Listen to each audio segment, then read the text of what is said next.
nós chegaremos na conclusão que todos eles estão de mãos dadas até o último instante com o governo.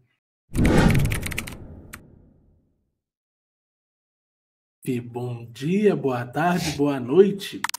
Eu sou Daniel Miorim e vou acompanhar vocês em um react ao Ian Neves. Nós iremos reagir ao seguinte vídeo. Os bilionários do agro não querem que você saiba. Eu ainda não vi esse vídeo, é a primeira vez que eu estou vendo. E eu já sei que tipo de discurso vai começar agora, né? Eu conheço razoavelmente bem esse tipo de discurso. Conheço razoavelmente bem a premissa inteira de luta de classe que vai ser apresentada.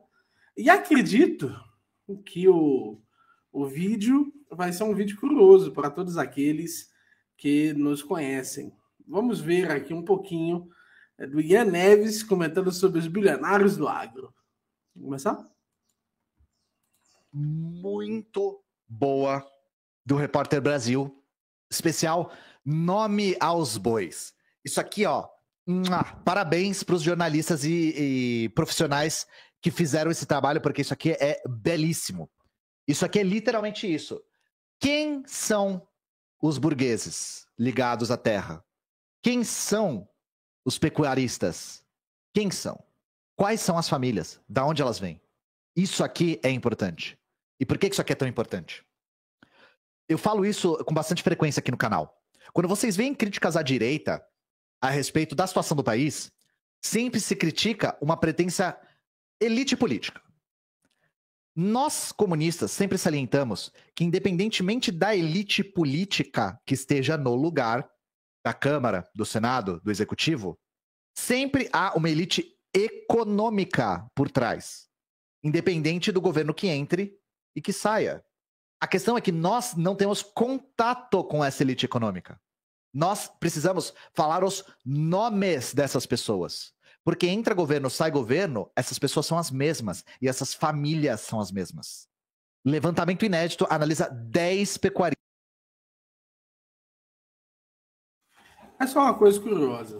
O motivo pelo qual ela é curiosa é porque esse tipo de argumentação parece indicar que existe algo inerente no sistema, ou seja, existe algo na própria forma como alguém vem a ser um bilionário, um milionário, que justifique, de uma forma ou de outra, uma espécie de revanchismo contra eles. Nesse sentido, não é minha intenção defender milionários e bilionários. Não é minha intenção defender o agro. Mas é minha intenção colocar algumas coisas que eu acredito que são muito importantes. Uma delas, que eu acho que é extremamente relevante, deve ser visto primeiro, é que como é o padrão de riqueza, como é a capacidade do padrão de riqueza de alguém que dependa exclusivamente das suas habilidades no mercado. Ou seja, o que seria necessário para alguém com habilidades medianas no mercado fazer para que ele pudesse melhorar a tal nível de ter grandes fortunas, milhões, bilhões. Existem alguns conjuntos de fatores que podem fazer um determinado negócio chegar aos milhões e bilhões. Bem, se a gente fosse pela matemática simples, ou seja, se nós única e exclusivamente somássemos o lucro de cada mês, dificilmente nós seríamos capazes de, em uma empresa de médio porte, sermos capazes de chegar na casa dos milhões e bilhões.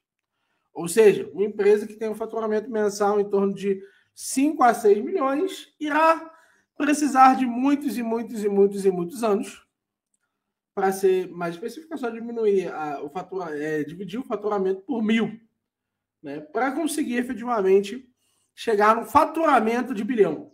E para chegar em um lucro de bilhão, ele vai precisar mais ainda. Então, quais são as coisas que podem fazer uma determinada empresa crescer?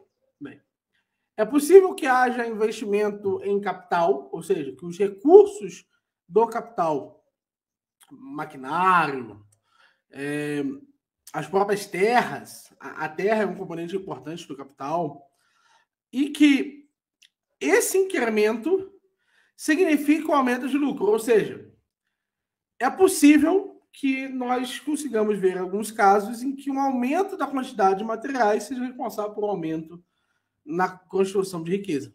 Pode ser que não. Toda vez que você faz um novo investimento, você passa a lidar com valores muito mais altos. Valores que são efetivamente parte significativa do se você vai conseguir ou não alcançar o sucesso financeiro.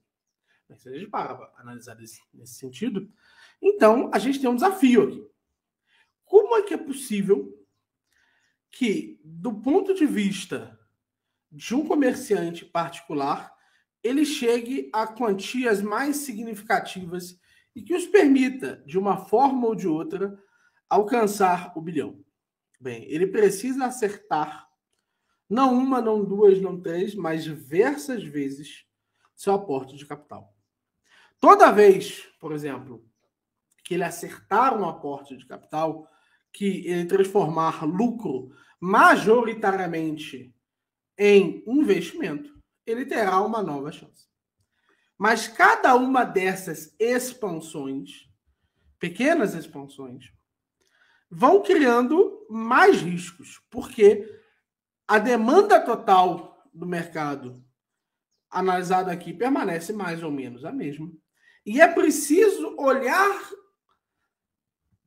melhor a capacidade de suprir acima do outro. Ou seja, quanto maior você é, mais você precisa se preocupar com os seus concorrentes. Porque mais significativo e generalizante é o produto com que você trata. Porque já passa a tratar, por exemplo, a nível de país, a nível de concorrentes internacionais, que tem números internacionais. Então, aquele que cresce em um mar de incertezas. E aquele que cresce, cada vez que cresce, vem para um mar ainda maior de incertezas. Isso significa que existe no próprio processo de acumulação de capital um freio, que é o freio da necessidade real. É o freio da necessidade que de fato se estabelece no mercado, que possa significar uma compra no outro lado. Ou seja, se ninguém vier a comprar o meu produto, meus investimentos em capital serão considerados investimentos ruins e eu não conseguirei efetivamente crescer a empresa. Talvez, inclusive, a empresa diminua. Então, esse é um mecanismo que faria com que, em um livre mercado completo, fosse profundamente inquietante o processo de crescer. E que as empresas optassem cada vez mais por meios exatos de diversificação e por manter o seu capital avesso a riscos. E agora vamos entender o que acontece do ponto de vista da nossa economia corporativa. Ou seja, nós no Brasil não estamos numa economia capitalista, mas nós estamos aqui naquilo que Benito Mussolini chama de economia corporativa. A economia em que os principais agentes da economia presente estão vivendo e presenciando a história em termos de uma ação do Estado. Ou seja, não existem riscos a essas empresas, porque todas essas empresas correspondem a um determinado padrão que o Estado adquire como a conformação dos seus ideais. Como assim? O que eu quero dizer com isso? Se os interesses do Estado são levados em conta do ponto de vista da aquisição de recursos financeiros, rapidamente nós precisamos começar a encarar o seguinte fato: todas as nossas tentativas precisam ser tentativas que levem em consideração o Estado. Então, as empresas que melhor se adaptarem não serão as empresas que melhor se adaptam aos incentivos financeiros, aos incentivos econômicos, mas vão ser aquelas que se adaptam ao cenário em que os incentivos financeiros e econômicos convivem com os incentivos políticos. Essa é fundamentalmente a situação que vive o Brasil hoje. O Brasil é uma nação em que, para se tornar rico, você deve levar em conta os incentivos políticos do país. E essa é uma nação em que aqueles que são honestos não chegam aos bilhões. Aqueles que são honestos não conseguem efetivamente criar a soma real e necessária. Isso é uma perspectiva muito significativa. Porque quando a gente entende isso, a gente entende, pô, o Ian Neves é um comunista. Mas a crítica dele não está sendo ao capitalismo. Ou seja, o conjunto fundamental do que nós chamamos de capitalismo, um sistema na qual apenas os consumidores são capazes, através de compras e abstenções de compras, de definirem quem tem o poder de dispor dos meios de produção, quem tem o poder de dispor das forças produtivas e de quem efetivamente estabelece o futuro econômico de um determinado grupo. Ou seja, se só esse pessoal é capaz de fazer isso, se só os consumidores, através do seu processo de escolha, são capazes de fazer isso, então nós teremos um cenário de dificuldade de riqueza. E se nós temos um cenário em que existem incentivos políticos, eles substituirão escolhas particulares por esses incentivos políticos. E o que faz um incentivo político, gente? Ele concentra os interesses particulares. Ou seja, ele não apenas substitui alguns dos interesses, mas ele concentra naqueles melhor selecionados para esse processo. Então, enquanto o mercado não opera sobre um sistema evolutivo, ele opera sobre um sistema intuitivo, o mercado corporativo, aquele corporativista, opera sobre a estrutura fundamental da evolução. Ou seja, adaptar-se aos desígnios dos amigos do rei, adaptar-se aos desígnios do próprio rei. E é isso que fundamentalmente diferencia qualquer capitalista de um comunista. O capitalista olha para isso e pensa, opa, aqui não há capitalismo, aqui há outra coisa. Porque o capitalismo que nós conhecemos por essa definição, ele é realmente inalcançável, né? Para esse cenário. Esse cara não tem como concorrer com incentivos políticos. O que é necessário? Que os incentivos políticos sejam desfeitos. E a partir daí haverá, então, capitalismo. E aonde há capitalismo? Aonde não há Estado. Ou seja, aonde o Estado cala-se, é onde haverá, então, capitalismo. É isso que significa. E é por isso que muita gente se declara libertária, por isso que muita gente se declara conservadora, é por isso que muita gente se declara liberal. Porque eles veem no Estado, do ponto de vista da ação econômica, um atraso, e não um lucro. É isso que fundamentalmente significa ser liberal, conservador, e afim desse ponto de vista. Mas agora vamos voltar ao vídeo e entender um pouquinho mais do que o Ian Neves tem a falar sobre o assunto. Que estão entre os maiores do país. Apenas um deles não tem problemas ambientais e trabalhistas. Repórter Brasil revela quem são os fazendeiros que desmatam a Amazônia e fizeram fortuna. 9 dos 10 têm ao menos uma fazenda na Amazônia. 639 milhões somados em multas. 1.400 km² de áreas embargadas por desmatamento ilegal. 163 trabalhadores resgatados de trabalho escravo. Dos 10 gigantes, apenas um deles não tem problemas ambientais e trabalhistas. Vamos lá. Quem são? Daniel Dantas, o banqueiro que chegou a ser preso 2 vezes em 2008 no âmbito da Operação Satyagraha por suspeita de lavagem de dinheiro, tentativa de suborno e evasão de divisas, é controlador do grupo Opportunity, que por sua vez detém uma das maiores criações de gado do Brasil e talvez do mundo. Trata-se da empresa AgroSB, que já foi administrada pelo cunhado de Dantas, Carlos Rodenburg, que hoje tem como CEO o empresário Cristiano Soares Rodrigues, também sócio da Opportunity.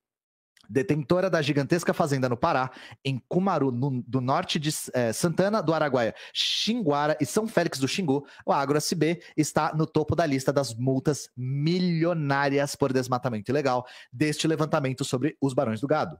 Aqui em cima, ó, 372 milhões em multas. Além disso, as fazendas do grupo já tiveram, no total, 63 áreas embargadas por infrações ambientais. O grupo também esteve envolvido em problemas trabalhistas e criminais. Em 2012, uma das suas fazendas foi flagrada com trabalho análogo à escravidão e no ano seguinte o empregado foi assassinado dentro de uma propriedade da empresa. O crime motivou uma ação trabalhista, além de criminal, por danos morais e materiais à família da vítima. Além disso, a Polícia Civil do Pará investiga até hoje o assassinato, em 2017, de 2 irmãos que faziam parte de uma ocupação em outra fazenda do grupo. Eu não sei se essa é a família Dantas que eu tô pensando. Eu não chequei, depois eu checo. É divertido. Por que é divertido, gente? Eu vou mostrar para vocês uma coisa curiosa. Vou mostrar para vocês uma reportagem que eu acho que vai realmente mostrar para vocês que a história é sempre um pouquinho mais embaixo. Vamos aqui para uma reportagem que está aqui do estado de São Paulo, 2006. E ela está no senado.leg.br. Isso aqui foi anexado a uma CPI, tá, gente? Isso daqui são as conexões do PT com o banqueiro Dantas. Delúbio propôs resolver as dificuldades com o partido contra banqueiro Veja. Em entrevista à revista Veja, o banqueiro Daniel Dantas, controlador do grupo Opportunity, diz que em 2003 o ex-tesoureiro do PT, Delúbio Soares, pediu entre 40 e 50 milhões para resolver as dificuldades do grupo com o governo. Na entrevista dada ao colunista Diego Mainardi, Dantas diz que o pedido foi feito ao ex-diretor do Opportunity, Carlos Rodenburg, encontro agendado pelo empresário Marcos Valério. A revista também reproduz listas de supostas contas no exterior pertencentes a políticos, sobretudo petistas, ressalvando que tem autenticidade duvidosa. Aparecem o presidente Luiz Inácio Lula da Silva, o ministro Márcio Thomas Bastos e os ex-ministros José Disseu, Antônio Palocci e Luiz Busquim. A lista publicada indica que Lula teria conta com 38.522.023, o Disseu 36.255.036 e o Palocci 2.125.805. As reportagens provocaram reação irritada do presidente Lula, que está na Europa. Eu só posso considerar isso como um crime, disse, referindo-se à publicação. A CPI dos bingos vai analisar se convoca Daniel Dantas para depor. Relator da CPI, senador Garibaldi Alves, disse que vai conversar sobre o assunto amanhã com a assessoria jurídica e com o presidente da comissão, senador Efraim Moraes. O relator da CPI pondera que é preciso antes verificar se Daniel Dantas terá predisposição para falar. E por aí vai. E aqui, ó. Na entrevista publicada pela vez, Dantas diz que o pedido de dinheiro de Delúbio não foi atendido. O grupo teria levado em seguida o pleito a seu parceiro americano, Citibank. Dantas teria dito ao diretor Amarelinho do Citi que se pagasse a quantia muito grande ao PT, talvez as dificuldades do grupo com o governo Lula cessassem. Ele teria desaconselhado o pagamento, que acabou não sendo feito, na versão do controlador do Opportunity. Dantas revela como tentou se aproximar dos petistas. Procuramos de todas as formas diminuir a hostilidade do governo. Veja afirma que ele pagava 100 mil mensais à Game Corp, que tem como sócio um filho do Lula, por conteúdo para o portal da Brasil Telecom. O que eu quero mostrar para vocês com isso, pessoal? Eu quero mostrar para vocês uma coisa que precisa ficar muito evidente. Se nós formos atrás de cada um deles, nós descobriremos uma coisa muito significativa. Todos eles têm histórias mal contadas com os governos. Cada um deles tem coisas que são, no mínimo, curiosas, difíceis de explicar, em relação a como agir, né? Em relação a como definir o seu próprio negócio. Todos eles tomaram a estrutura política como a parte final e definitiva desse processo. Quem entendeu isso, quem conseguiu revelar esse processo aqui no Brasil, foi um livro bem interessante, é um livro que eu gosto bastante, que é Os Bens que os Políticos Fazem, que é um livro que vai um pouco a fundo nesse assunto e dá uma olhada em quais são os principais bilionários e como que eles participaram desse processo. Se nós fizermos isso com cada um deles, nós chegaremos na conclusão que todos eles estão de mãos dadas até o último instante com o governo. Isso não foi dito. Isso passou inteiramente desapercebido pelo Ian. O Ian leu sobre o Daniel Dantas e esqueceu esse pequeniníssimo detalhe. Ele esqueceu que ele precisava, de alguma forma, justificar a forma como eles ficaram ricos. E ao invés de colocar a exploração como componente principal, ele se esquece de colocar o Estado, e principalmente o governo Lula, como representante geral dessas parcerias. É isso que ele esqueceu. Família Vilela de Queiroz. Criação de gado em 4 estados da Amazônia Legal. Também dona dos frigoríficos Minerva, um dos maiores do país, a família é de Barretos, no interior de São Paulo. A primeira fazenda do grupo, fundado em 1957, a Guaporé, fica em Vila Velha da Santíssima Trindade, no Mato Grosso. Cidade com a maior proporção de gado por habitante, 65 animais por pessoa, dentre aquelas com os maiores rebanhos do país. Hoje o conglomerado possui propriedades espalhadas por 5 estados: Tocantins, Goiás, Pará, Mato Grosso e Rondônia. 2 delas, as fazendas Corumbiara e Pimenta Bueno, tiveram episódios envolvendo trabalho degradante. Juntas, as propriedades da família somam 7 milhões em multas ambientais. Família Maggi Scheffer. Apesar de a família Maggi ser conhecida pela produção de soja, os irmãos Eraí, Elusmar e Fernando Maggi Scheffer e o cunhado deles, José Maria Bortoli, também são grandes criadores de gado. O rebanho do Grupo Bom Futuro, que comandam, é estimado em 130 mil cabeças. Eles são os primos do Blairo Maggi, conhecido como Rei da Soja, que foi governador do Mato Grosso e ministro da Agricultura do governo Temer. Em 2008, 41 empregados foram resgatados pelos auditores do Ministério do Trabalho, de trabalho degradante em uma fazenda arrendada pelo grupo dos irmãos Scheffer. Em 2016, Elusmar e Eraí foram investigados pelo Ministério Público Federal na Operação Rios Voadores, que desarticulou uma organização criminosa especializada no desmatamento ilegal e grilagem de terras no Pará. Os investigadores apuraram transações comerciais entre os irmãos Elusmar e Eraí e o empresário Antônio José Junqueira Vilela Filho, que tem o recorde da maior multa aplicada pelo IBAMA por crimes ambientais a um único indivíduo. O Grupo Bom Futuro, que hoje atua na agricultura, pecuária, piscicultura, energia, sementes e transportes, possui embargos ambientais, infrações trabalhistas e mais de 800 mil em multas do IBAMA. Além disso, o grupo já comprou gado de fazendeiros que queimaram o Pantanal em 2020.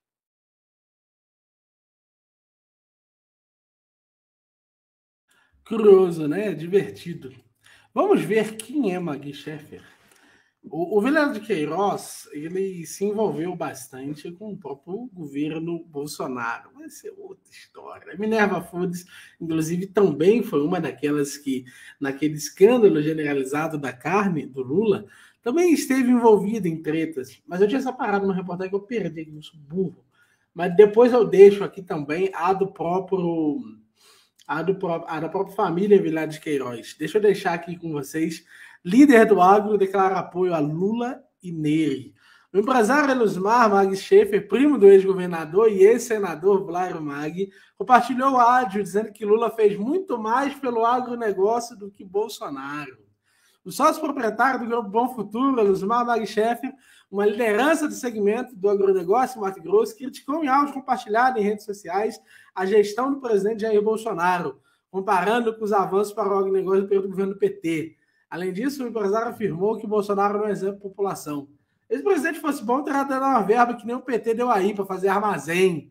13 anos para pagar com 3 anos de carência. Esse presidente é muito ruim de serviço.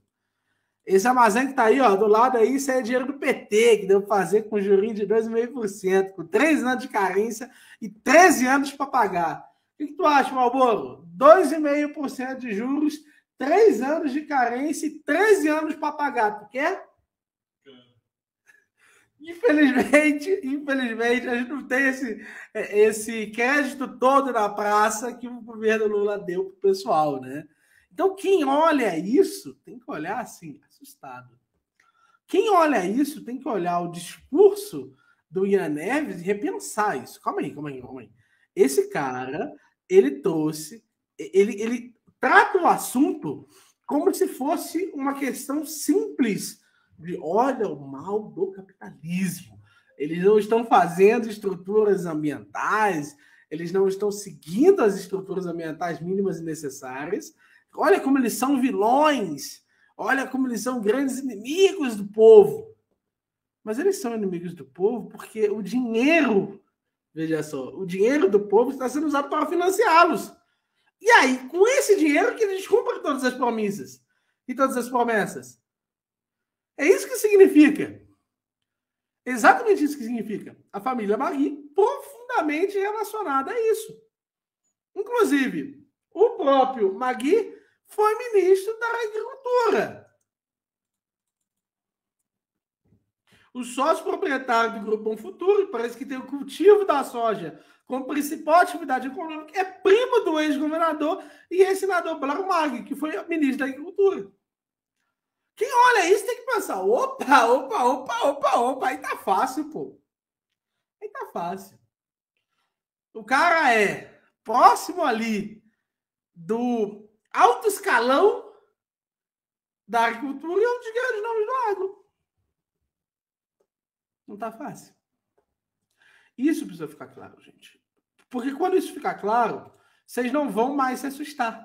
Quando isso ficar claro, vocês vão olhar um vídeo desse, porque muita gente olha para esses vídeos e assim, olha meio assustado, né? Vocês olham assim, ah, não, mas o que eu vou fazer? Como que eu vou responder esse cara aqui, né? Como que eu vou... eu não consigo defender o capitalismo aqui. Olha o que o capitalismo está criando. Mas o que está criando isso não é o capitalismo. Se fosse o capitalismo, haveria uma discussão acerca de quais são as condições que criam isso. Mas o motivo pelo qual não é possível definir essas estruturas é porque o capitalismo em si não está acontecendo. A família Magui existe num vácuo. Num vácuo de atuação. Entende? Deixa eu botar aqui na tela. O grupo já comprou o gado de fazendeiros que queimaram o Pantanal em 2020. Então, assim, gente, esses são os nomes que a gente tem que saber. Essas são as figuras que a gente tem que conhecer. Eu quero pedir a permissão para vocês de ler tudo, tá? Eu quero ler tudo porque eu quero registrar tudo. De verdade, isso aqui é importante. Eu sei que é maçante, mas é importante. E eu sei que o Brasil nos obriga a beber, mas, assim, sinceramente, eu preciso registrar isso tudo. E, novamente, eu quero aqui prestigiar o trabalho dos jornalistas, que foi muito bem feito. Família Quagliato. 85 trabalhadores resgatados de trabalho escravo em caso com repercussão internacional. Os irmãos Roque Francisco Heroides e João Luiz Quagliato Neto estão...